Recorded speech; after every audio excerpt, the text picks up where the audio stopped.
What's up, guys? It's been a hot minute, hasn't it? Welcome to our Overcoming Vertigo class. So I'm really excited about this topic because I haven't necessarily addressed vertigo, getting dizzy, and gymnastics skills, especially if you're a new gymnast. So hopefully this information is going to resonate with a lot of you guys and help you have a much more fun, more positive, more comfortable, better experience learning new gymnastics skills, being more inclined to try new skills, just so you like the sport much better overall. That's the goal, because when you get dizzy and when you experience that sense of vertigo as you're in the middle of some movement, it can be really scary. I get that, especially now, as I'm like trying to do some gymnastics skills again after 9 years of nothing. And so I definitely have experienced some of that dizziness as I'm tumbling again, as I'm swinging again. And so I think that this is just the perfect time to kind of shed some light on a topic that hasn't necessarily been talked about in gymnastics. Okay, so we're going to go ahead and get started because we have quite a bit of good information to cover so you guys can get back to your work day. So first of all, let's kind of take an overview look at the topics we're going to speak about in class today so you have an idea of where we're going. We're going to talk about what vertigo is. We're going to talk about our sensory system, how the brain works, how the brain talks to the body, get a little bit in-depth science there. Then we're going to talk about how in the world we improve vertigo and alleviate some of that dizziness. We're going to discuss adults versus kids. So especially if you are somebody who's coming into gymnastics for the first time and you're a little bit older than the average 9-year-old gymnast, you're probably wondering why your parents didn't put you in gymnastics when you were this high, because it would have made your life so much easier. Well, there is a reason why kids can seem to roll around everywhere and flip for the first time and not get quite as dizzy as adults. So we'll discuss that. And then we're going to talk about how to practice effectively, what that looks like, and then we've got two main means of movement pattern that we are going to talk about with drills, progressions, and practice, and that's rolling and spinning. So obviously rolling kind of includes everything from forward rolls, backward rolls, handstand forward rolls, and that eventually transitions into flips and tumbling, whereas spinning is obviously that vertical rotation, okay, where we're going to do some turns on single legs, we're going to jump full turn, and that will transition more into twisting during tumbling for those higher level gymnasts who are watching this, okay? So first and foremost, with vertigo. So vertigo is that dizzy feeling that you may experience when trying a roll or a flip or a different gymnastics skill for the first time. It occurs when conflicting signals are sent to the brain by our sensory systems, which just means a very broad term, the body, okay? So when the body and what the body is experiencing as you're doing that forward roll for the first time, your muscles, your joints, even skin pressure are all going to send these signals to your brain about what it's experiencing so that your brain can understand what the body's doing and you'll be able to control that sense of balance and spatial orientation. But when our skin pressure, when our proprioception, so our muscles and our joints and even our eyes, so we've got a visual sensory system, are all sending mixed signals and different messages to our brain, that's when the brain gets confused and we experience that sense of vertigo, because it's like all kinds of chaos because the brain is trying to comprehend what the eyes are telling it, what our skin is telling it, what our muscles and our joints are telling it as you are rolling or doing that skill for the first time. If those messages are confusing and they're inconsistent, that's when it's like the brain's trying to process and work through all those messages, and so you get dizzy and then you stand up feeling like you're going to throw up or fall over, right? And that's not what you want to do. So in order to alleviate vertigo, we have got to work on our neural connections. So how well the body, those sensory systems communicate with the brain. Isn't that really exciting? I know in a lot of my old classes and seminars, I talked about how gymnastics is such a mental sport. You've got to be focused on what you're doing every single turn that you take, and this is the reason. It's because you're literally teaching your body how to move, how to communicate, so that you improve your coordination, your spatial awareness, and your overall body control, so that you have more success in skills, right? Okay, so we talked about neural connections, how that's how the body talks to the brain and vice versa. And you want to think of these neural connections or pathways as like a highway. So it's the highway where the body experiences the external stimuli around you from your environment, what you're doing, how you're moving, and it sends those messages all the way to your brain. So we've got to make sure that this highway is intact, it's smooth, it's paved, so that body and brain can communicate as quickly and efficiently as possible. That's the goal, okay? So I'm a very visual learner. My little example is a smooth highway is going to allow you to be a better driver, right? So think of how you literally drive. You're in your car right now. You're driving down the highway. You're going to be able to go super fast on a really nice toll road that's paved, that's 7 lanes, right? You're just kind of cruising.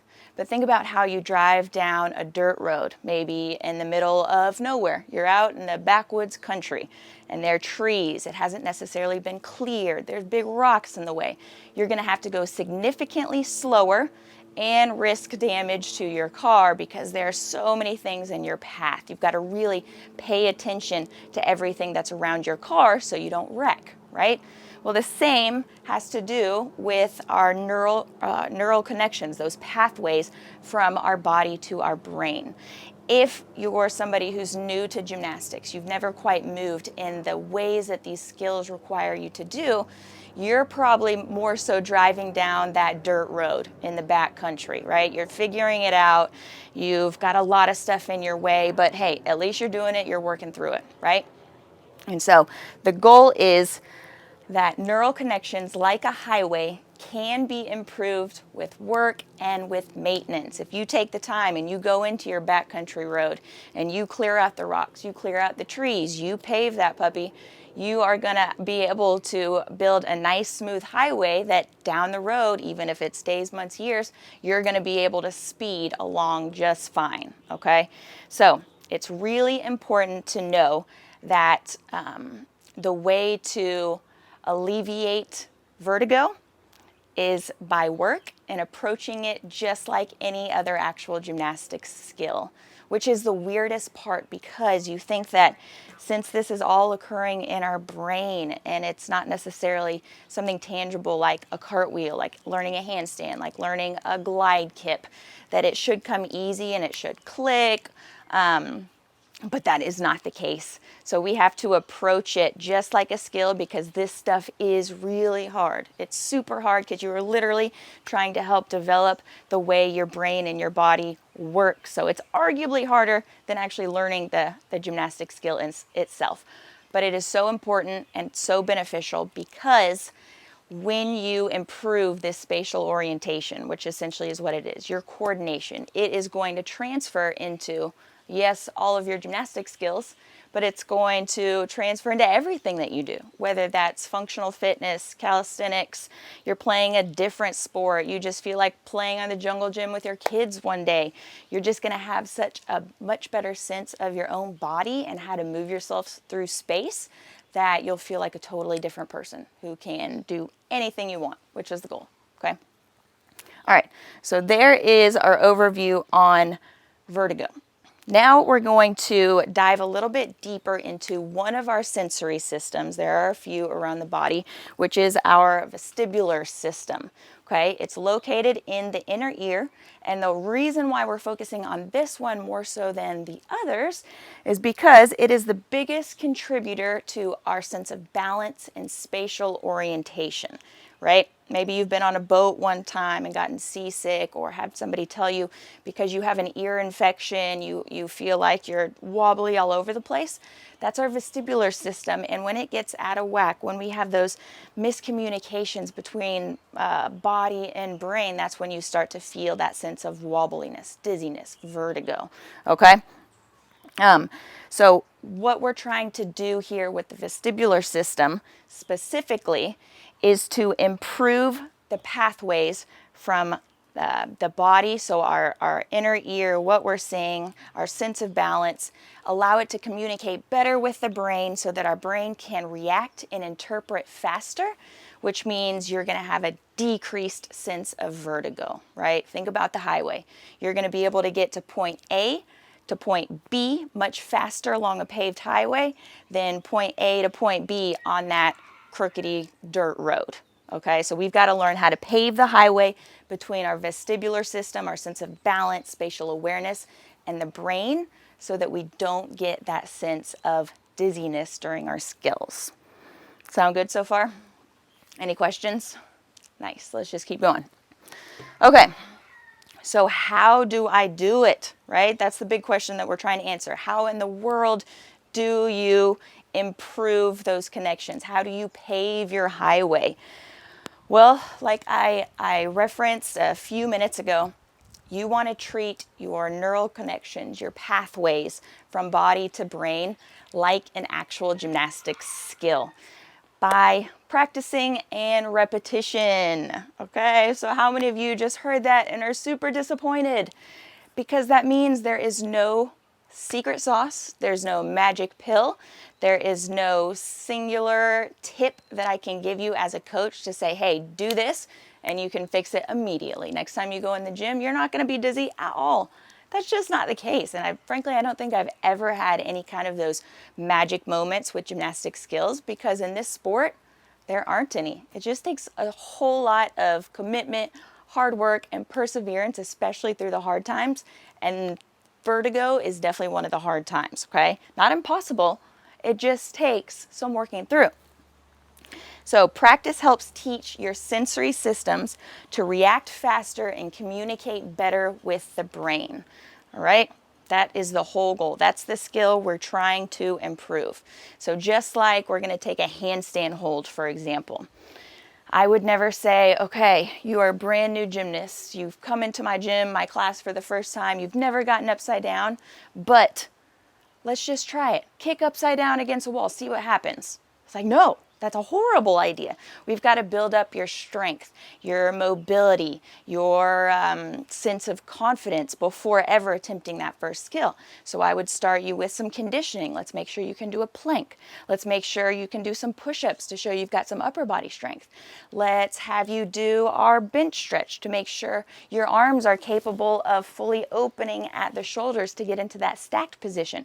There's so many progressions and prerequisites to being able to do a handstand, just like you can approach this vertigo topic with progressions and prerequisites by starting small, basic, working on the foundations, and eventually gradually building yourself up to be able to do these high-level skills without getting dizzy.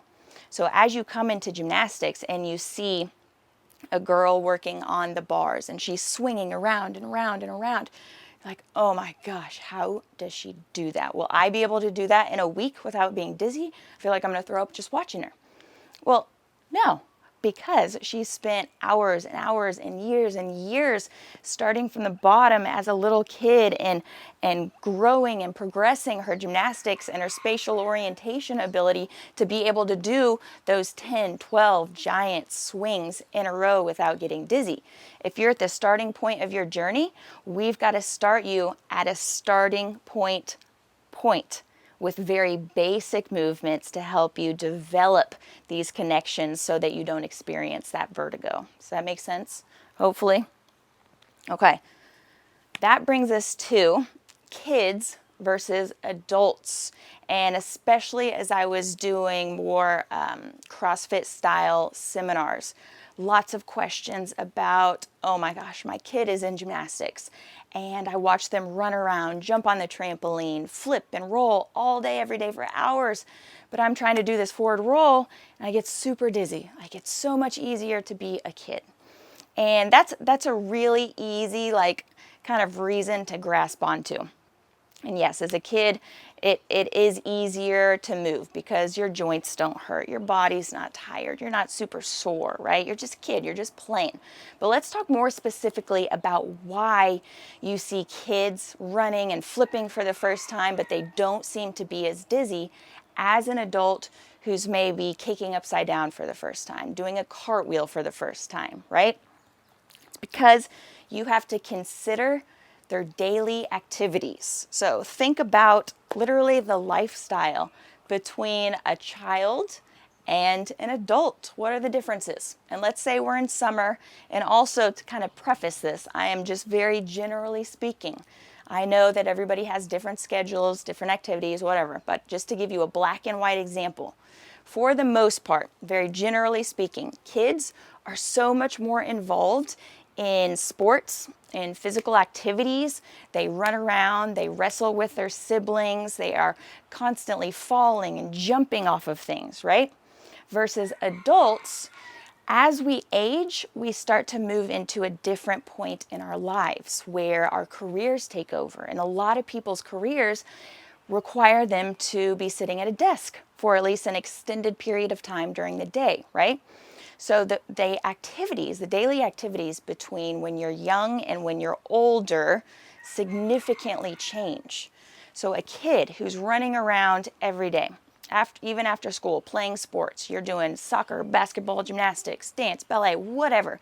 You are constantly moving in new ways, which means you are constantly challenging, developing, and growing those neural connections between your body and brain, which is your coordination, your sense of spatial orientation, your body control, right?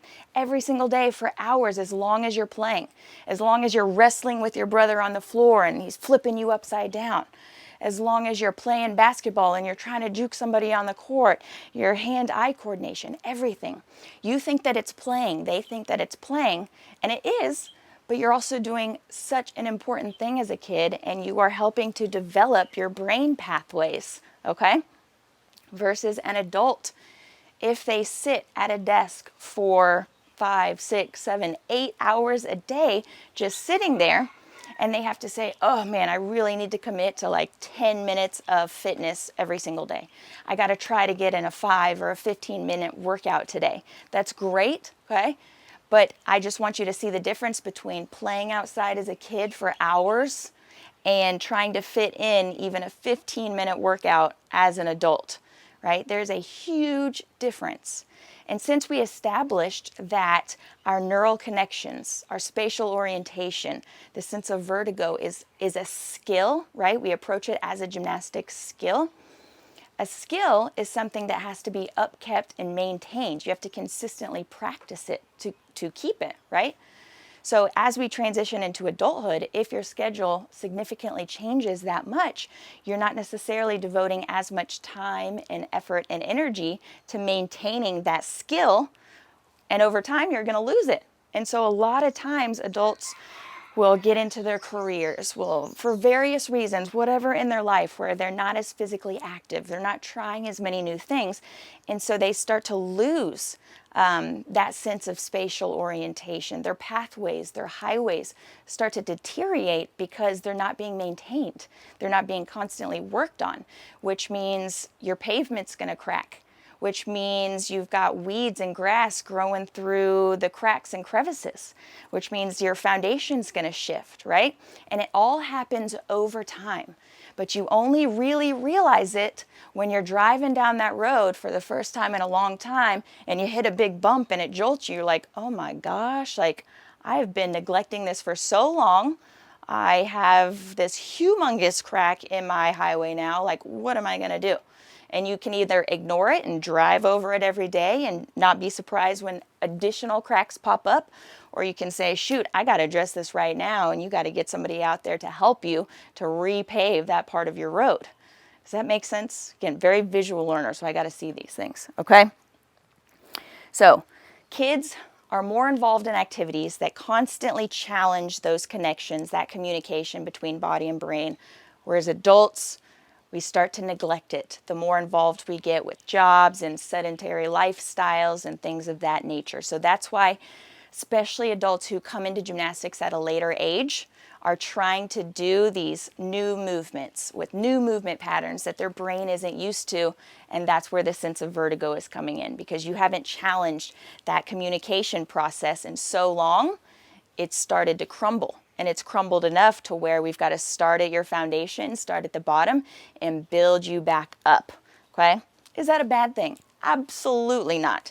But the first step in solving a problem or strengthening a weakness is being aware of it, right? So this is just you becoming aware of, oh shoot, my highway has a crack in it. I need to address it. And it's going to take a lot of work, right? Because again, there's no magic pill. There's no magic success tip that I can give you. It is daily, consistent practice and being very mindful in your practice, which will bring us to practicing effectively. Okay, so that leads us into practicing effectively. How in the world are you supposed to practice to be able to strengthen the communication processes between body, sensory systems, and your brain? Okay, because that sounds really complicated, but don't let it stress you out. It's a lot easier and more simple. It's a lot more simple than you think, not easy, okay? So practicing effectively. Number one, consistency is key. Like with all of your fitness, right? This is something that you've heard a million times. I would guarantee you consistency is key if you want to see results and progress. And those results are dependent on what you're consistent with. So just like we talked about, as somebody grows older, relatively generally speaking, if they're consistent with neglecting workouts, with neglecting physical activity, they're deteriorating those pathways. But if you are consistent with challenging that communication process, putting yourself through new movement patterns, you're consistent with it, guess what? You're going to start to rebuild those communication processes. It is all up to you. That is a beautiful thing. As a human being, you get to make your own choices, and you are responsible for all of those results and what you get out of your training and whatever you're putting your consistency, your time, your energy into, okay? So again, it's a little like hardcore, it's a little, well, there it is, but you can do it, okay? It's not impossible. You can definitely do it. It's hard work. So I would always recommend spending, if you're brand new, 3 minutes per day working on the drills that we're going to go over: rolling, spinning, twisting, etc. Just really challenging your sense of spatial orientation so that we start to develop those communication processes again. 3 minutes, because as busy as any adult is with jobs, families, cooking, cleaning, whatever, I guarantee you, you can spend 3 minutes per day working on a couple rolls, a couple turns, okay? It is super short and super manageable. So just like we start with a plank for the handstand hold, super simple, super manageable for a beginner, we're starting with 3 minutes per day for somebody who gets that sense of vertigo because they're new to gymnastics, because it's super simple, super manageable. And then as you start to feel better over 1 week, 2 weeks, 3 weeks, you can start to increase that time, because you're like, wow, my 3 minutes of consistent practice every single day is paying off. I don't get as dizzy as I try a handstand, as I do my cartwheel, as I do my back handspring, whatever. So you say, I want to commit to 4 minutes. Don't make a huge jump. Let's do 4 minutes a day and see how much better I feel in 1 week, 2 weeks, 3 weeks, okay? Plus, you never want to try to practice 1 day a week for a long period of time, just like for fitness reasons and getting in shape. Think about if you were to only work out for 1 hour every single Sunday, but your goal is to lose weight or your goal is to build muscle. Do you think that's an effective training style? Even though that hour on Sundays is really long, that's great, you're spending so much time. But you've got 6 other days during the week where you do nothing. It's zero. So you're neglecting your fitness, right? You're neglecting your physical activity. And you're going to snowball backwards farther in those 6 days where you do nothing than the forward progress you've made during that 1 hour on Sundays. And the same principle applies to rebuilding these communication processes and addressing your sense of vertigo and not wanting to be dizzy. Daily, consistent practice, even for very short, small periods of time, so much more beneficial than a big chunk of time once a week, even twice a week. Not going to happen. Think about how you would fix your highway. If you spent 1 hour on Sundays every single week, and that's it, chances are you could fill in that crack, but maybe you haven't done it properly. It needed an extra step that you ran out of time for. So the 6 days where you neglect it, you come back on that next Sunday and something is deteriorated, something's crumbled, right? And you're like, shoot, I have to start all over. And then you get frustrated and you start all over. So you're not really taking any steps forward. It's 1 step forward, but 2 steps back because you're not building your foundation properly. Again, same thing applies to building your spatial orientation. Consistent daily practice, so much better. So you cover all your bases. You develop that strong foundation. You are literally teaching your body communication processes. So think back to when you were a kid. You know, if you have kids, think about how they learn. Think about how you learned in school. How did you learn to read? You didn't do it once per week because, again, maybe if you try to read once a week or you're trying to learn a new language and you spend time once a week, you're going to forget it over the next 6 days. And then you're going to have to restart at that same point that very next Sunday. Small increments consistently every single day are going to give you such a better foundation where you're going to see results faster. And that's what everybody wants in this life now, right? Everything is on demand. So as much as I can say, on demand fixes for your vertigo is 3, 5, 10 minutes per day, every single day. That is your on-demand fix. That's about as on-demand as we can possibly get with this, okay? Nice. So our next word to think about as you're practicing is mindfulness. Mindfulness and intentionality during your practice, because it's not just about rolling for 3 times during your afternoon or evening wind down, because you can't just space out, be unfocused, roll, and expect yourself to literally rebuild your neural pathways. We are building and developing communication processes in the body to your brain. That takes so much focus, and you have to stay engaged and you have to be thinking about what you're doing so that you can as best communicate and fix those processes as quickly and as strongly as possible. If you space out and you turn the brain off because you're really tired one night, but you're like, I got to get my 5 rolls in, and you do them, okay, you're not actually going to be making any progress, because the part of your body that we are trying to develop and improve, literally the brain, you've shut off because you're tired, which means you're not actually improving it or strengthening it, right? So mindfulness during practice is going to be the hardest part for a lot of people because we all are tired. We are all so busy with everything that we have to do for the day. By the time you get home, or by the time you pick up your kids, you finish your workout, doesn't matter. You have to keep yourself engaged mentally so that you can achieve this goal of overcoming your vertigo as quickly and best as possible. It's not possible by spacing out, being unfocused, and then just trying to roll.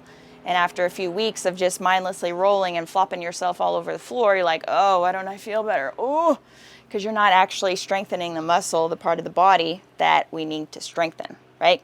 So You've got to click it on even when you don't feel like it. That's where the commitment, the motivation, the self-discipline comes in to practicing correctly so that you force yourself to stay engaged, to stay focused, even when you don't feel like it.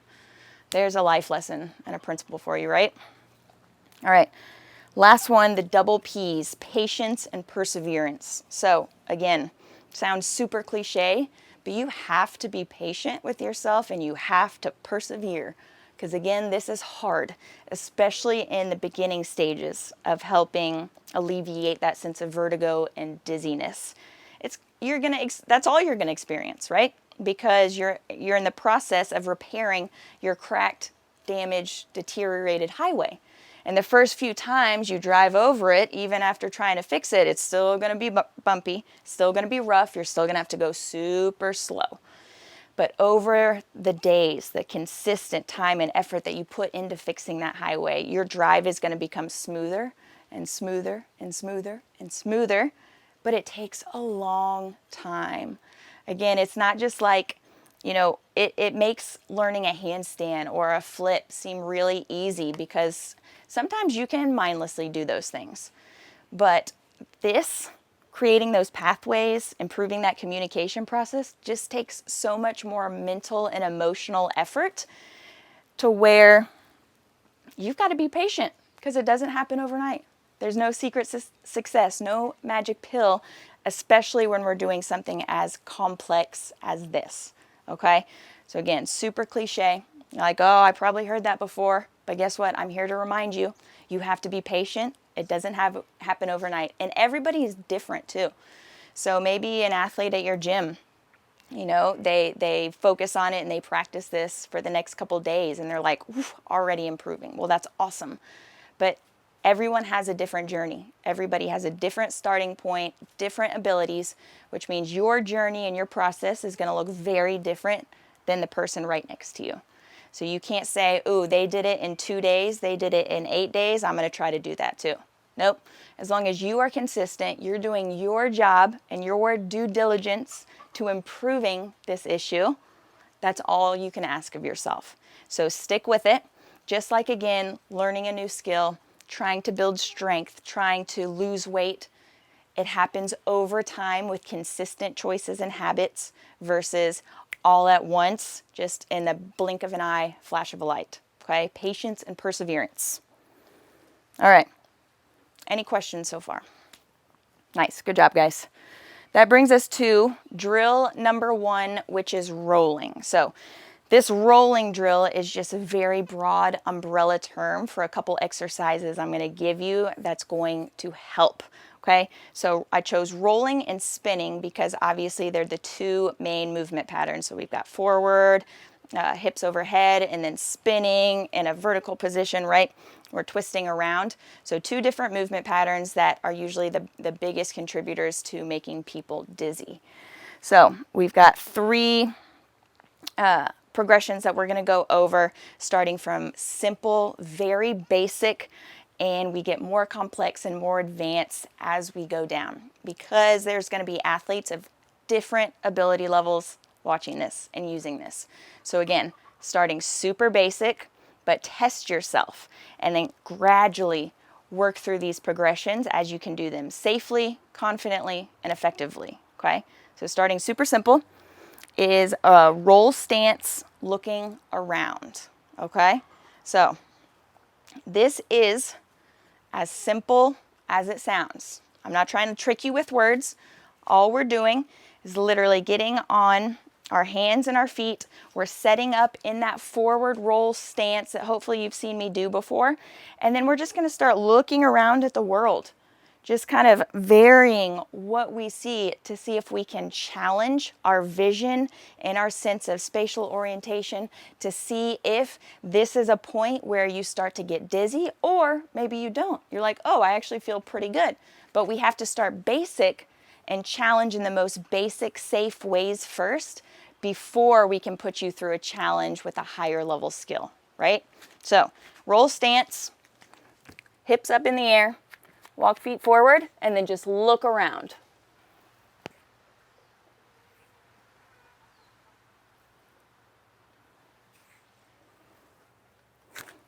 So we're trying to just start moving your eyes, focusing on different things, because for some, that will make you dizzy. And again, that's okay. So now you have the first progression that you can use to start to get control of that spatial orientation so that you can work on it in a very safe and effective manner. All right? So once that feels good, that first progression, you're in your roll stance, you're looking around, you're like, ooh, I don't feel dizzy. That's awesome. The next one is fast forward folding and learning to spot. So spotting in gymnastics just means you're focusing on still a static point, and when you're turning or when you're twisting or when you're flipping, you're trying to focus on that point so that you have that relative point you can always look for to know when you've landed properly, how far you need to go, distance, height, whatever. Spot will help you kind of control that sense of balance and orientation in your head, especially as you get dizzy. So learning how to spot, again, super simple, but very effective, is forward folding and then spotting a point behind you, between your legs as we go down, and then as you lift your chest back up, you're trying to spot a point, the same point every time, right in front of you, okay? So let's say, as I forward fold, I'm going to spot the deck railing, the first pull of the deck railing behind me. And when I lift my chest up and my torso and I'm looking straight forward, there's a specific leaf right in front of me that I'm going to look for, okay? So I'm going really fast. I'm adding speed into the equation. And I'm trying to control that sense of vertigo, dizziness by staring at that static point and seeing if I can find it immediately as quickly as possible before getting wobbly or off balance. Okay? Does that make sense so far? Good. All right, and now is the fun part. So once you feel like you can go fast and forward fold and lift your chest up at a really high speed, okay, now we get to actually start rolling. So forward roll evolutions. Just like all drills, you start slow and basic. Even if you can do those first two progressions, I still want you to start with this slow beginner forward roll, okay? Which just means going through each of the steps very slowly, very strictly, okay? To make sure you can do it safely and you're familiar with each point of performance or each step that you need to do to roll safely. Feet outside hip width, hands on the floor. Walk feet in, hips over hands, tuck the chin, gradually bend the elbows. Boom. So we're not going to spend any time on forward roll mechanics because we have other classes and videos for that, just so we can continue to move. So once you can do this basic beginner forward roll, slow and safe, you can start to add speed and power back into the equation little bits at a time. So you don't want to go from this forward roll to a jumping, diving, powerful forward roll for obvious reasons, right? There's a huge gap. It's like, wait, how is this step, we're going from step 1 all the way to step 15 in a matter of 30 seconds. That's probably not going to end well. You've got to gradually build yourself up because, again, we are trying to improve communication processes here, trying to control that sense of vertigo and dizziness, and it doesn't happen in a snap. But let's say you're practicing for a couple days, a couple weeks, this forward roll feels great. Let's start to get a little bit faster. Okay, still very slow, controlled, basic roll, but now you have the next progression, the next step that you can take. After a few weeks, when that feels good, you can start to jump a little higher. You can dive roll. You can add more power. You can do 2 in a row. Try to see if you can do 2 in a row. Just continually challenging yourself to do a little bit more, to do 1% more, 1% more, 1% more. Because again, that's how we learn and that's how we develop the most solid foundation possible. Okay? So there's rolls. Drill number 2, we're going to talk about spinning. So literally spinning around. Because again, this gives a lot of people that sense of dizziness, vertigo, and very simple ways to help you work through it. Number 1, quick spotting. So stand over here a little bit. Am I in the sun? Am I okay? Backwards. Okay, so quick spotting. It is as simple as it sounds. Move that a little bit. Simply standing in one place, and then we're going to turn our head, twisting our body just 90 degrees. But you're trying to find a point that you stare at and you find every single time in both directions. Okay? Even those 1, 2, 3 quick head movements could make a couple of you guys dizzy, and that's okay.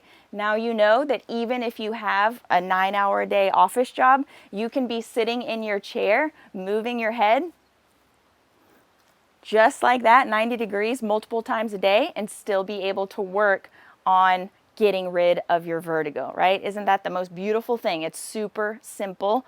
You can do most of these things anywhere. So when that feels pretty good, we're going to go on to single leg turns. So you can even start more basic if you want to just stay on both feet and you want to just turn around real quick on both feet and try to spot. Turn around on both feet, try to spot. You can do that. You can start to turn, I don't know if I can do it on the yoga mat, turn on one foot halfway around. One foot halfway around. And then go the other foot halfway. You can start to spin a full circle, 360 degrees all the way around. Okay, think of how a gymnast or ice skaters do it. Start to try to develop that turn and see how many spins you can do in a row, right? And then last but not least, when you're feeling really good, you're like, shoot, I'm not getting dizzy at all. I want to challenge myself a little bit more. We can add some jump, some power into the equation with jumping turns. And again, you're going to start very simple with like quarter turns. Spot. Okay, I'm good. Now we can go half turn. Spot. I'm good. Let's go the other way. Half turn. And we can go full turn. Okay? Woohoo! And each time we're trying to stick the landing to show that you have control. We want to be able to control the mind, and we want to be able to control the body. Okay? And obviously, as you continue to develop these communication processes, right? Helping yourself to feel like you're not getting dizzy, like you don't have that sense of vertigo, obviously your performance is going to ramp up, right? Because this gets better, which means all of your skills get better, all right? So there was a really quick rundown of those drills, and you can be creative with them. So if you need some additional help rolling, you can do it on your bed at home, on your mattress, right? Super soft area. You can grab some couch cushions, put them on the floor, practice your really slow forward rolls.